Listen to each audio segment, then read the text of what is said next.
Good day, everyone. My name is Don McGregor, and I sit on the governing committee of the World Photographic Cup. Today, I'm going to be interviewing a wonderful gentleman that is an amazing image maker, and that is part of our Inspiration Series that we are introducing this year to our World Photographic Cup community. I hope you enjoy it and have a great day.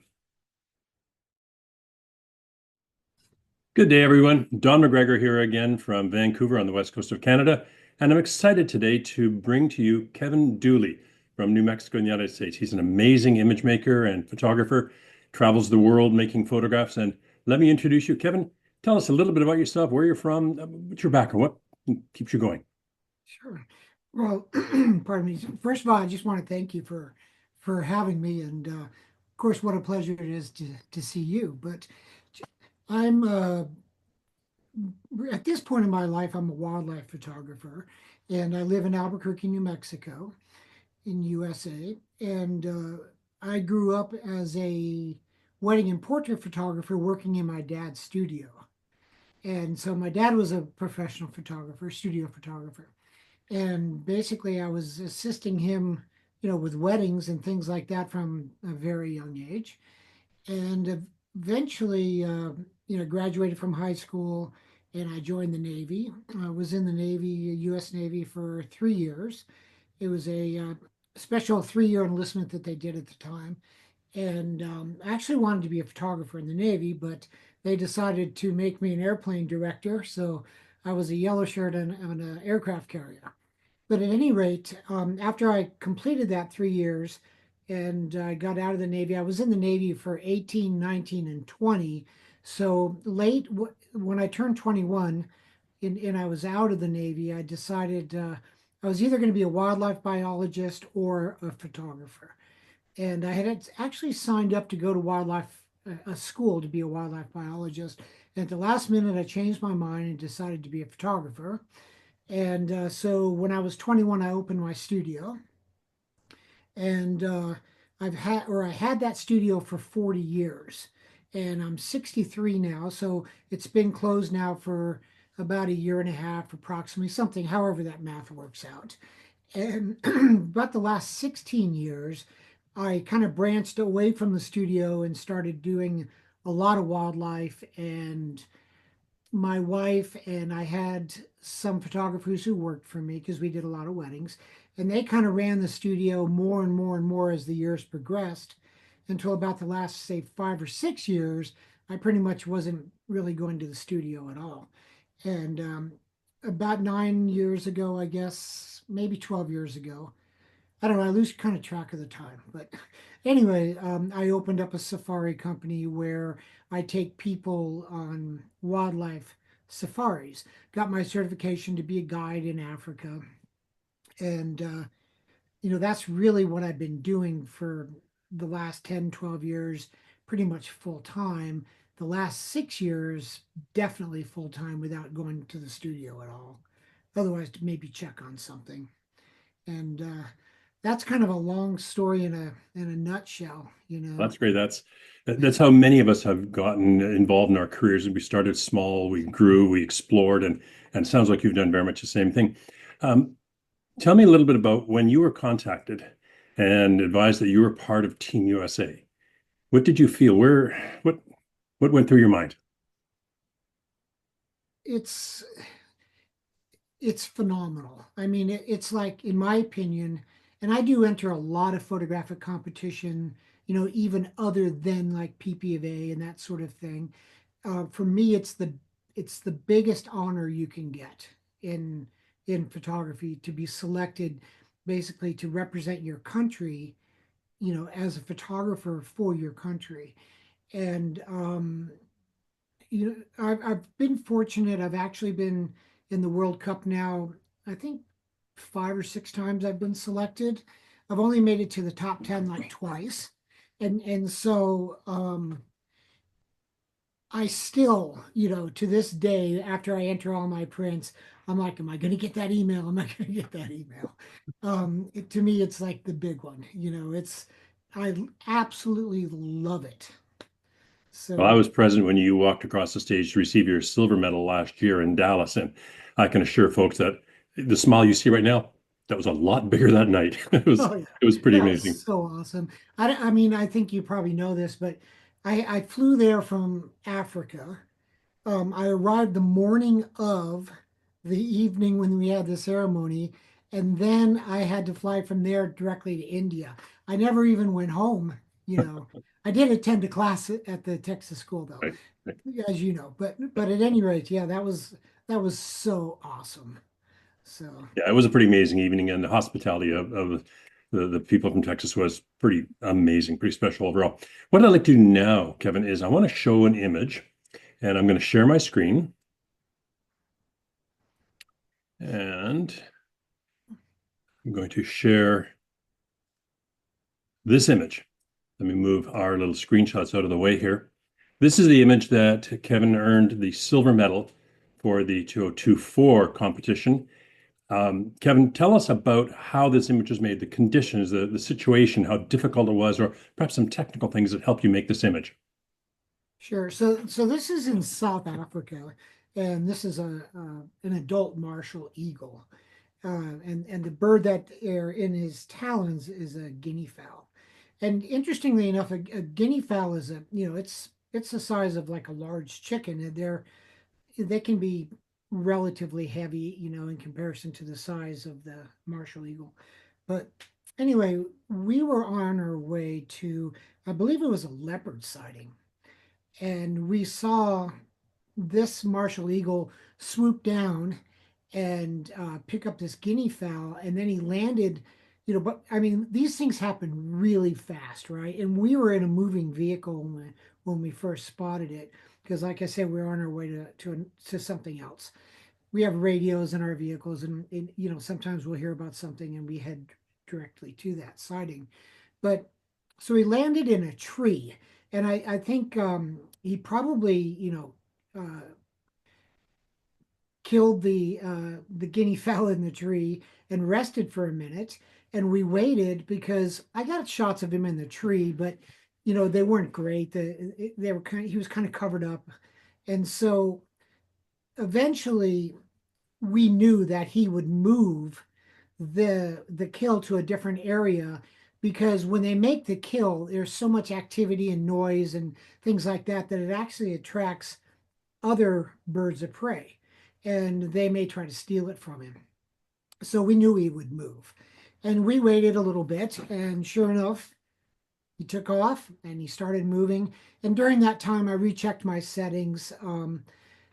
It's a relatively large bird, but you still have to maintain a fairly fast shutter speed. And as you can see, it was kind of a cloudy day, and it was a little bit dark on that day. So I was kind of playing around trying to get the minimal amount of ISO as I could, but still maintain a fast enough shutter speed to stop the movement within the wings. And I don't recollect at this given moment exactly what I shot it at, but my guess would be probably 2,000th of a second, or could have even been as slow as 1600. I normally shoot at 7.1, and honestly, I can't remember what my ISO was, but I do often push my ISO to 6400. I just got a new camera that I think I'm going to be able to shoot at 8,000, because when you're in the wild, it's the weather conditions, the movement of the animals. There's so many things that come to play to be able to create these kind of images. And I just put my my focusing square on the bird, and I shoot in as many frames per second as I can get away with. And I just followed him and stayed with him until the bird got to the point where I was getting more of the back of the bird instead of the front of the bird. And at this one point, one of the feathers, came loose from the guinea fowl. So it gave me that rule, or that three subjects, so to speak, within the image. The martial eagle, the guinea fowl, and then the feather right there.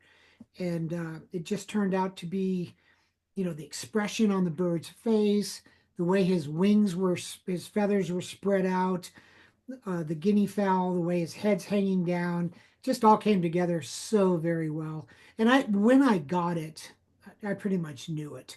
Of course, it's always that moment when you put it on your computer and you're like, Okay, is everything in focus? Whatever, you know. But fortunately, this one worked out really well. That's pretty amazing.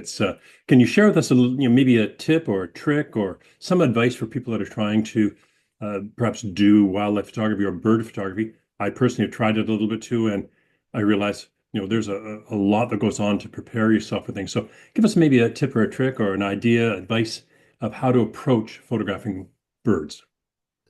Certainly. And this can actually be for two, for all kinds of wildlife. But I think there was probably two things I would mention. One of them is that you have to be insanely patient most of the time. It's kind of like hours of boredom with moments of activity.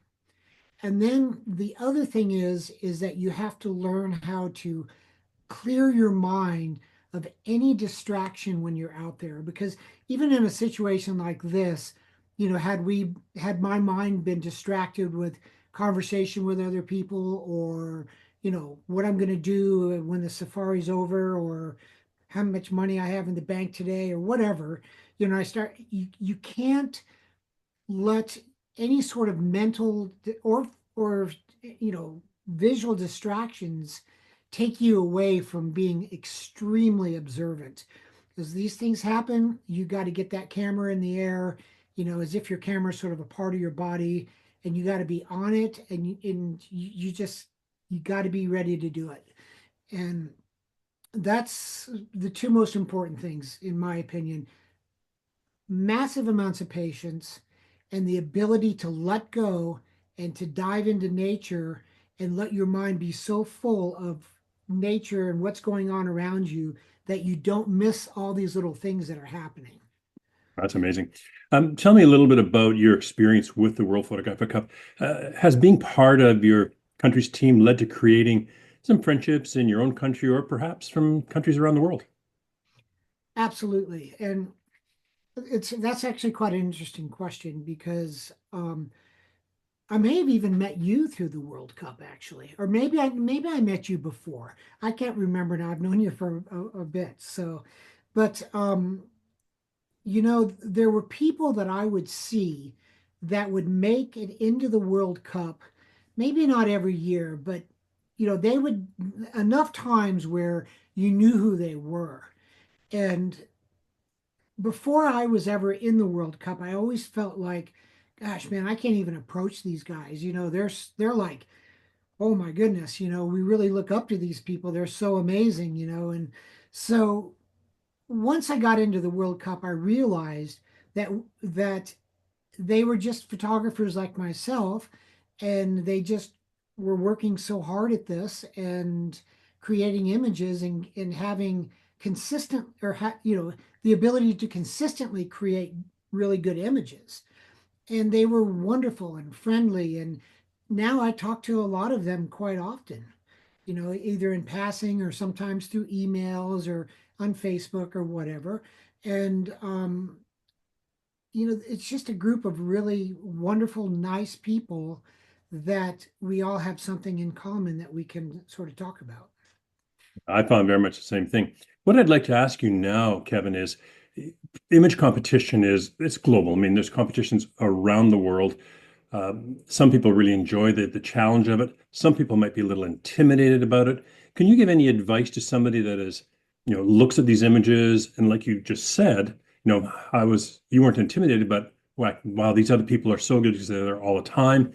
How can I be there? You know, what have you got any advice or suggestions for people out, to encourage them to get involved in image competition?